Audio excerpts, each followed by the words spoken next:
everybody, this is Swati Gupta, Chartered Accountant. To begin with, I'll be teaching indirect tax, that is paper number 18 for CMA final student.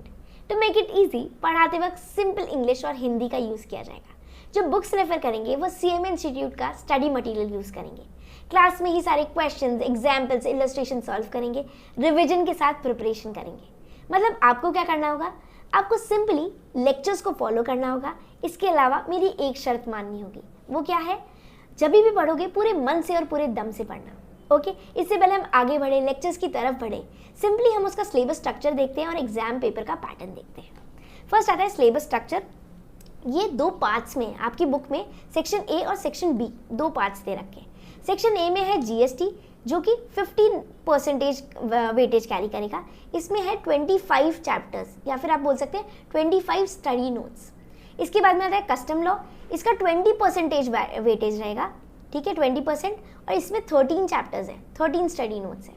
FTP में एक chapter है, एक study note number है. इसका weightage रहेगा 10%. Okay, section B आता है case study.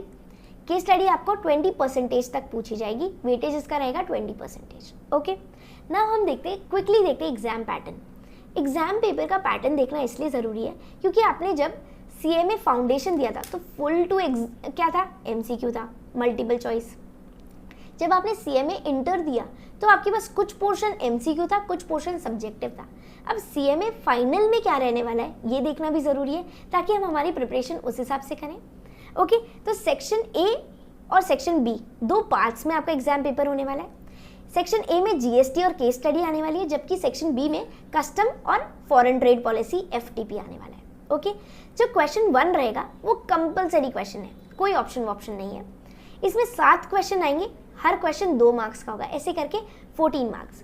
अब MCQ है, मतलब आपको करेक्ट क्वेश्चन आंसर पिक करना है, करेक्ट चॉइस को पिक करना है और इसके अलावा जस्टिफाई भी करना है, तो आपको जाके 2 नंबर मिलेंगे. ओके, फिर आता है 2 से 7. ये जो 6 क्वेश्चन है, ये 6 क्वेश्चन 14 मार्क्स के आएंगे. ओके, इस 6 क्वेश्चन में से कोई भी 4 क्वेश्चन करने होंगे, मतलब 4 × 14 56 मार्क्स का. ये पूरा सब्जेक्टिव रहेगा, मतलब हर क्वेश्चन लिखकर एक्सप्लेन करना होगा. ओके, नेक्स्ट आता है सेक्शन बी, कस्टम और FTP. यहाँ पे फर्स्ट क्वेश्चन रहेगा क्वेश्चन नंबर 8 जो कि MCQ रहेगा. 3 क्वेश्चन आएंगे, 2 मार्क्स के आएंगे. यहाँ पे भी करेक्ट चॉइस को पिक करना है और फिर जस्टिफाई करना है, ऐसे करके 2 नंबर मिलेगा. कोई ऑप्शन नहीं है. ये फर्स्ट क्वेश्चन जो 8th क्वेश्चन है सेक्शन बी का फर्स्ट क्वेश्चन या फिर बोल लो 8th क्वेश्चन, ये 6 मार्क्स का रहेगा, कंपलसरी रहने वाला है.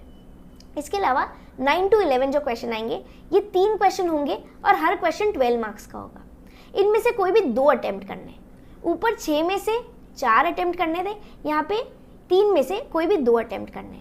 ये भी सब्जेक्टिव था, यहाँ पे भी सब्जेक्टिव रहेगा, मतलब पूरा एक्सप्लेन करना है. ऐसे करके आपका ये तो बनता है 70 मार्क्स का और ये बनता है 30 मार्क्स का. ऐसे करके आपके पूरे 100 मार्क्स कवर होते हैं. ओके, सिंपली अब हम कोशिश करेंगे बहुत सिंपल स्ट्रैटेजीज यूज़ करें ताकि आप बहुत आसानी से अप्लाई कर सको और विद रिविजन प्रिपरेशन कर पाओ. ओके, अब ये रिकॉर्डेड लेक्चर्स है, फिर भी आप अपने क्वेश्चंस पूछ सकते हो, अपने डाउट पूछ सकते हो.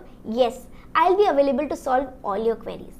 Wish you all the very best. मिलते हैं अपने आगे के लेक्चर्स में. Till then take care, be safe, stay tuned.